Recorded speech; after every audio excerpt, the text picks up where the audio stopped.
We the people. We the people. We the people. It is your host, retired Sergeant Rodriguez in the building. I got my man with me, Sergeant First Class Young. What's up, Young? What's up, man? What's up, man? How's everything going? It's good, man. It's good. I can't complain. Okay. Let me tell y'all about this guy right here, man. This is Young. Me and him served in the same unit at 101st, 626 BSB. We wasn't in the same Section, yeah. But we know of each other. And once he moved to SA, I was like, man, I gotta connect with you. So I'm glad that right. So I'm glad that we finally got the chance now to talk about everything, catch up. I mean, it's been what? It's been a minute, man. It's been over 10 years, man. Well, it's been well over that. Well, yeah, I'm about to say, my son is now 20, about to be 21. Just retired. Right, and he just joined. Yeah. So he has a big job. Okay. Yeah, you know I was a recruiter too. Yeah. Man, so I followed your career through Facebook. Yeah. And I'm sure you can follow me what's this crazy guy doing? It's everywhere. You're right. Doing rap, trap, music, everything, man. So. Right. So I want to talk to the people, man, and just tell them about your backstory. Where did you come from, and what made you join? Yeah. So hi everybody. Like you said, I'm Sergeant First Class Young, retired Jermaine. That's what I go by now. For me, it was just simple, man. Adopted, foster care, man, and I needed something to do, right? And then obviously, like most of us that served during 9/11, for me, I felt like that was my calling. I needed a direction. I needed a plan. Didn't know at the time. I was coming in here just to do 3 years and 21 weeks, just like most people. And it turned into 21 years. Wow. Right? Wow. And so I did that. And I think it's the bond that we all create. Because that's what I love about what we do. You can bring people from all parts of the world. It doesn't matter your race, doesn't matter your ethnicity. It just means that this is the job we got to do. And you got to remember, we've been doing this at 18. Right. You know what I mean? Like, most people, you asked them a day ago, they couldn't do it. Right. So we did that, and then it's just that love, for us going back to back to back. When we came back, we went back. Right. We went back, we came back. and I did that for the next 9 years, Right. So, and that made me into the man, into the person I am today. Without going into the military, for me, I probably wouldn't be sitting here today. Right. So I appreciate it. I appreciate the love I got from our teammates that's here. I appreciate watching your journey from when you exited, and then me just saying, let me just keep this thing rolling. Right. And then there's still people that we serve with that's about to retire in the next 3 to 4 years. Right. Because they're master sergeant, sergeant major. So I do like it, and I appreciate it, man. And I wouldn't trade my experience for the world. Right. So where does your story begin? East Coast, West Coast? Indianapolis, Indiana, man. Okay. Indianapolis, born and raised, man. 317. Still a diehard Colts fan.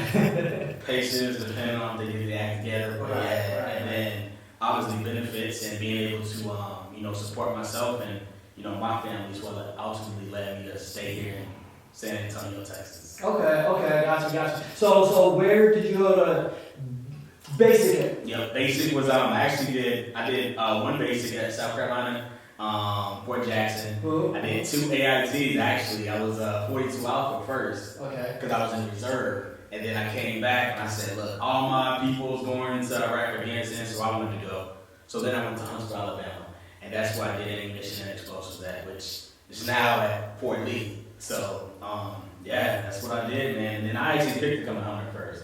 I didn't know it was going to be rocket science. Right. I did not know that, but that probably was the best thing that could happen. All right. So let's talk about your basic training experience. Yeah. Like what was it? What you expected, or was it totally different? What was your favorite, and your what's the thing that you hated about it?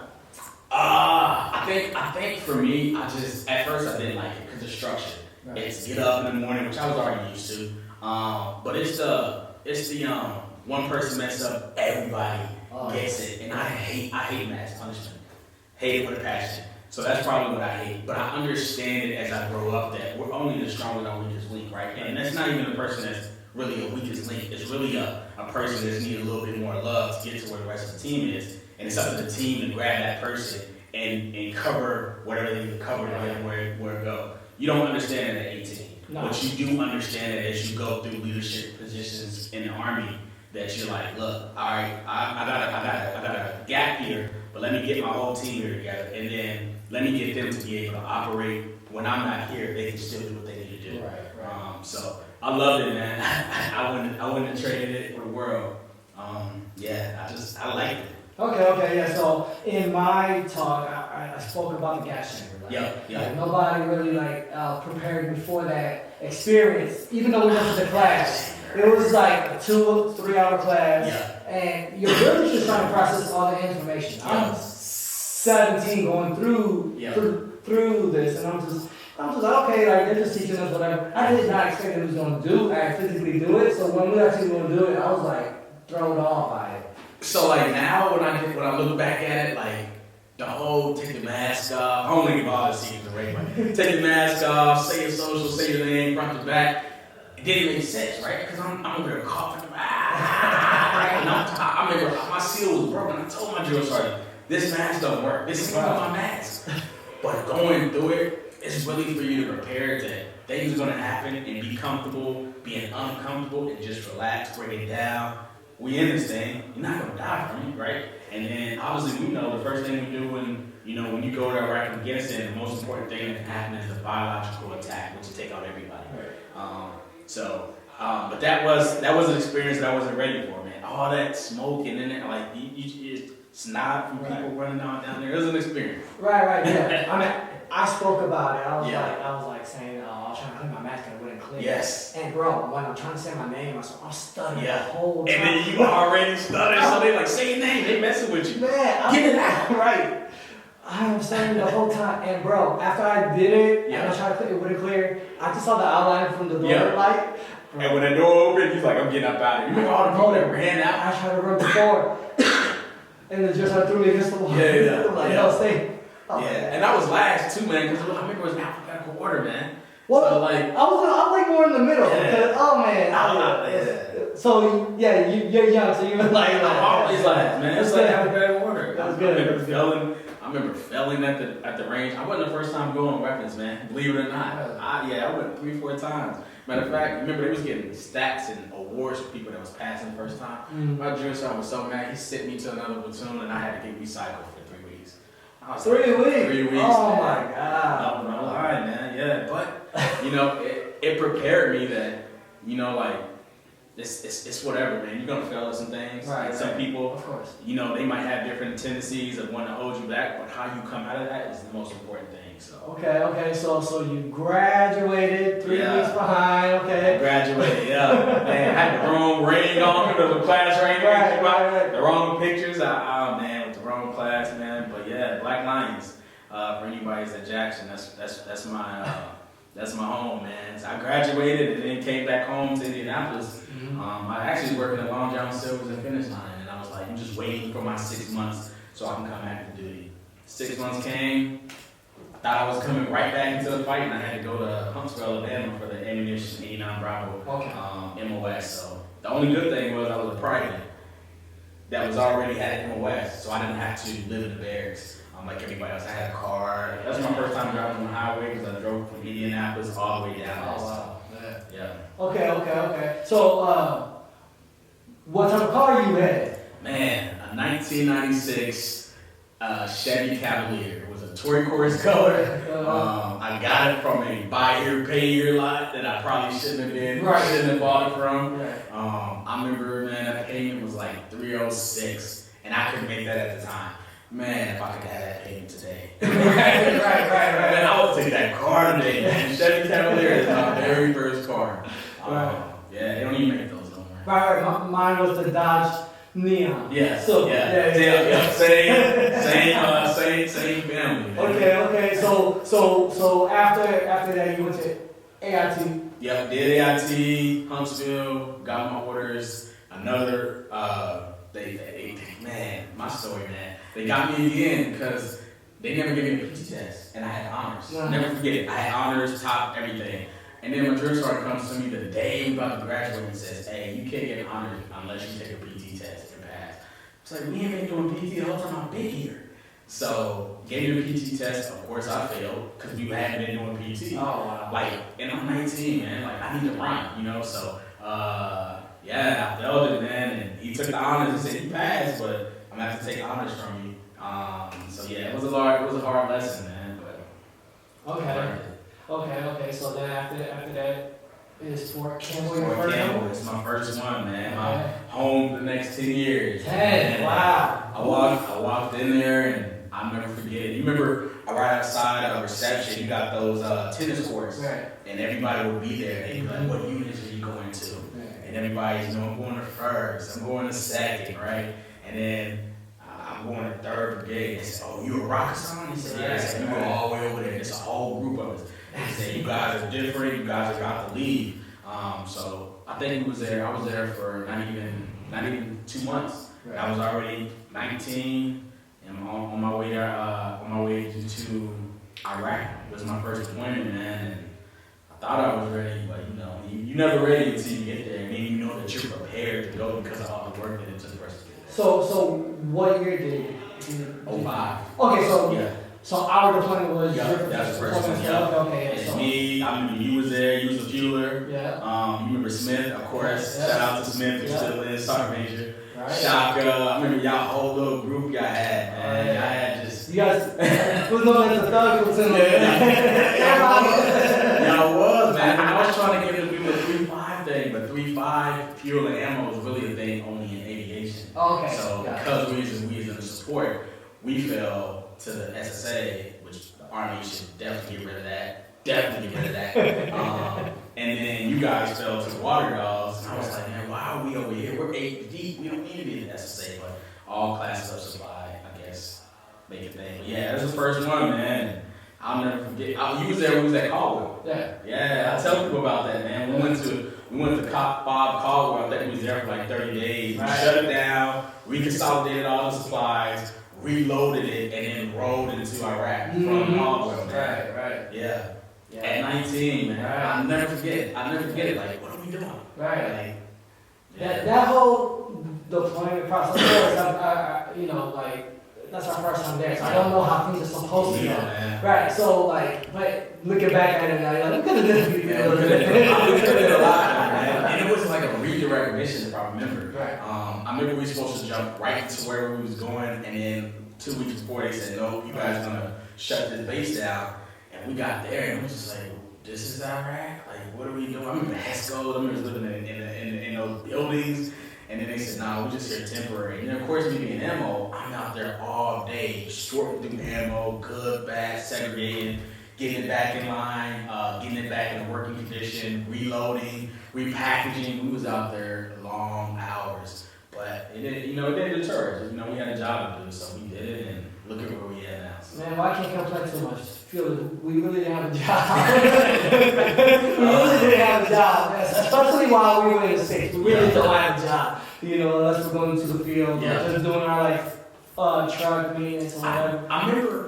If I remember correctly, I don't know if we went to. I've been in so many deployments, but I don't know if we went to Buren first and then went to Caldwell, because I think we went to Afghanistan or Kuwait first. We went to Kuwait, so and that's the worst part, because we was hurting in Kuwait. It was so hot, we wasn't ready. We did all that work, we think we done, and then we go to Camp Caldwell and we do it again for another 3 to 4 weeks. And I was like, yo, how much ammo we got here? And then when we finally get to where we go in Iraq, which I think was Camp Spiker, remember that defect that was shut down? And we did that and remodeled it. But we all the way in the back, man. I'll never forget it, man. We had this first sergeant that ran like a dinosaur. It was some times. For real. Yeah, it was some fun times, man. Man, alright. So I got there in May. Yeah. You got there in. I got there. July? No, I got there at the same time. Oh, May. Yeah. Okay. Oh, actually, I got there February, March, April. Yeah, April, May. Yep, April, May. Same time. Okay. We rolled out of there, I think, in September. Right. Yeah, we rolled out of there in September. So my days off. But yeah, I remember that. That was the first of May. Right. Okay. So talk about our experience about when you had to set up your room and stuff. If I cycle. Man, I didn't even know what I needed because it was my first time. No. So we're in these little buildings and they just look like crack houses. Yeah, they are. I remember it was a couple of them that had some washer and dryers that worked that didn't. And it was some that the transportation had the side that worked. Of course, I'm on the other side. My stuff didn't. And it was like the worst. I didn't like the room. I didn't like the 2 by the plywood we had to put up to make rooms, and then we had roommates because we're privates, and then the other people did. I didn't like none of the stuff, to be honest with you. I thought it was, but it worked, you know. So did you share space with somebody? I did. Who? Gonzalez. So you and Gonzalez were roommates for a whole year? Roommate for a whole year. Okay. Was it Gonzalez? I'm pretty sure it was Gonzalez, man. That was my dog, man. He got out. Shout out to Gonzalez. I'll make sure I let you know that we talked about this, but yeah, it was me and Gonzalez, and then because I was with Ammo, and it was just, man, it was just not good, man. But I do appreciate the DVDs, though. right. I should have brought one, man. Little DVDs, you get a DVD with a whole box set of every series, you know. Right. And then Lost was my show that I used to watch a lot of. Lost in Jurassic Park, so I do remember that was. Okay, right. So when we got our building, there was a few people out like on the road doing the mission, and so half of the platoon was back. So half of the people were like, "Oh, I have a room by myself, or by myself." And I come back. It's like 10 o'clock at night. They're like, "Oh yeah, y'all, the last two, y'all gotta share this little space. So either y'all can bunt." Double right. Or you have to split the room. Yeah. So my roommate was Grimes. Grimes, man. Grimes is such a good dude, man. Yeah, he is. Such a good dude. Man, so that was my roommate for a year, and so the good thing is I was like one of the youngest, and he was the oldest prior to it, right? Yeah. And the good thing about him is that he had experience. Yeah. Guess what he did? He built a frame first before we put up the wall. You know what I'm saying? So everybody else's wall was all wobbly and everything. No, this man built a frame and then he put everything on the wall, man. So our walls were solid. And we was in the same room. We was in the same spot. Who? I think we was in the same building. Nah, it wasn't. What building was where's your building at? I was right next to the first sergeant building, like the office. I was right across from you remember Smalls? Yeah. So you I was about to say talk about him, because man, he was wild, man. And he stayed the same. I went to the NCO Academy in Fort Lee. Oh yeah. He was the head commandant. And he was the same, even as a sergeant major, man. Like he gonna run you, but he gonna give you he gonna get everything out of you, and then get some more. You know? Right. We had some great leaders at that time, man. Glover was legit. Riggins was legit. Mm-hmm. We just had so many, man. Shout out to my boy Craig out there. Simmons, truck driver Simmons. You guys always talking. Yeah. I be going at him, man. But like, we had just so much great people, man. And we didn't understand what we had, and now that where we at now, we can just sit there and be like, man, here go the game. You know, this is how you get to where you want to get to, and we're not gonna do it for you, but we will give you the blueprint. And if you just take that, you can make it into your own masterpiece. So. Now, let me ask you, my memory ain't too good. Yeah, right? I know. I was slipping too. Yeah. But like, you left the file, right? I did. Especially, I was the gunner for first sergeant. So okay. That's. okay. So that was 7 golf, bro. Oh I man. was 7 golf. Don't talk about first sergeant right now, man. just think about him. I remember a fuel truck broke down, and I was in the recovery bobtail. Yeah. I ain't gonna lie to you, bro. Like Sergeant Brooks. Yeah, I remember Sergeant Brooks. To go check out whatever Smith did, right? Because it was, Smith's hand went through the steering wheel and crashed the truck. And so, I just remember us always be flying through those checkpoints. And I mean, we got these trailers, these 1970 trailers. Y'all whipping them things. Yeah, we were whipping them. Y'all whipping them things. Oh, man. So, Brooks got out. Comms is down, bro. Like, our radios never worked, right? Yeah. So, I'm there just whatever. I'm just listening to the comms, bro. It was so hot. Yeah. Bro, I fell asleep for like 10 seconds out there, bro. I was in the driver's seat. I'm always a driver, right? Yeah. And I'm gonna tell you why I was always a driver. But I was the driver, and all of a sudden, they come banging on my door. Boom, boom, boom. My head's just down. They're like, what's up? I'm like, yo, man, the comms, like, nobody's talking. They're like, yo, we're trying to signal you and everything. I'm like, I'm listening to the comms. Like, It's time to go. right. So I hop out the truck because Brooks was gonna get in and go do what he had to do. First sergeant out there. He come over there and just kicked me right in my shin because my knee pads weren't on right. Yeah. My knees were, the knee pads were right on top of the boot. So, oh my God. So, yeah, every time I think about first sergeant, that's what I think about that man when he just kicked me right in my shin. I'm like, well, he was, and, like, we didn't understand it at the time, man, but he used to always be in all his gear. And at the time, I think it was that they didn't know what to expect because they had just got done with not having up armor vehicles. Right. So I remember when we was out there, like the last 3 months, we just got up armored 1151s, up armor hard Bs. We know when I got there, I remember the vehicles we got issued, man. They had plates in the door. You know what I mean? They were still soft doors with plates, and I said, this ain't gonna stop nothing. The right bullet get through this, the right, IED hit us. Yeah. Which I mean, obviously it did, man. But I was just like, man, that's why I felt like I wanted to be the gunner, because I felt like if we got into a fight, a real fight, I'm gonna go down shooting and doing what I was trained to do, right? So, but I'll never forget it, man. Like the amount of power that we had at 19 to be able to just protect our convoys. And then it got to a point where it was boring, and we used to turn off the Duke systems and everything to see who could get hit. And we did some crazy stuff, man. We did crazy stuff with the ASP too, so I won't put all that out there. But we did some crazy stuff. Yeah. So you were on a convoy that got hit. Yeah. What was like the most memorable one? Because I have one, but I'm not sure if you have the same one.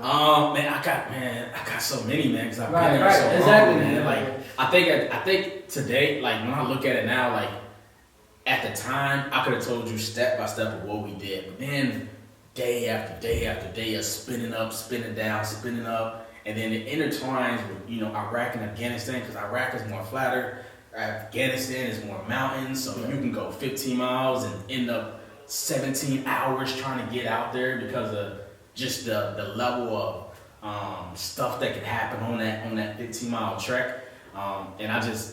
But for me, I think what I'll always remember is that we was always prepared for whatever we had to do. Right. Because everybody knew they role. We did the battle drills, we did the rehearsals, so we know if a vehicle went down, we knew what the gun trucks, the box, we knew 5x25s, we knew if we had to pull this trigger, which we had to at some times, man. Like we understand, like this is what we need to do to try to make everyone come back. Did it always happen? Of course not. Like that's just what happens with war. Right. Is that it's just not gonna come. But we wanted to make sure that we didn't hurt ourselves, but we was protecting ourselves and protecting each other. Because out there, that's all we got. It's not your family. It's not whoever you voted for.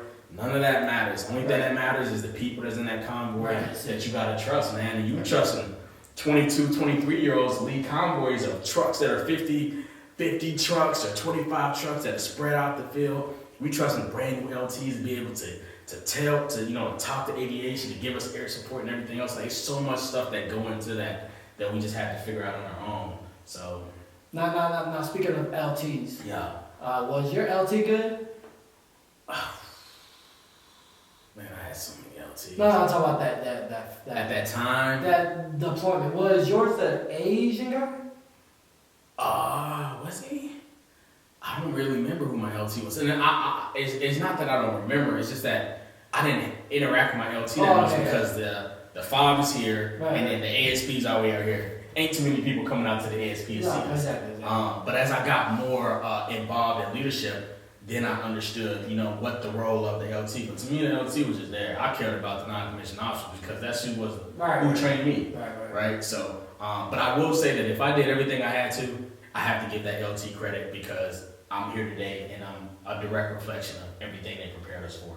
So even if he was or she was or Whoever it was. they did a great job. You know who you are. Sergeant Malone and all them, man, that took care of us, man. Oh, Sergeant Malone, yeah. Sergeant Malone was legit, man. Come here, young fella. For sure, Yeah. for sure. Yeah. What was I gonna say? Cause my LT, I Who was your LT?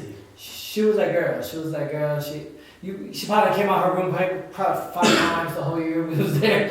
She had Fridays bringing her lunch and she wouldn't even come out her tent or she wouldn't come out her room. I don't even think she did convoys though. She probably did one. She probably made her do it. Yeah, they made her do it. Yeah, they made her do it. She probably came to work down at the motor pool maybe once, twice, just to see what we're doing.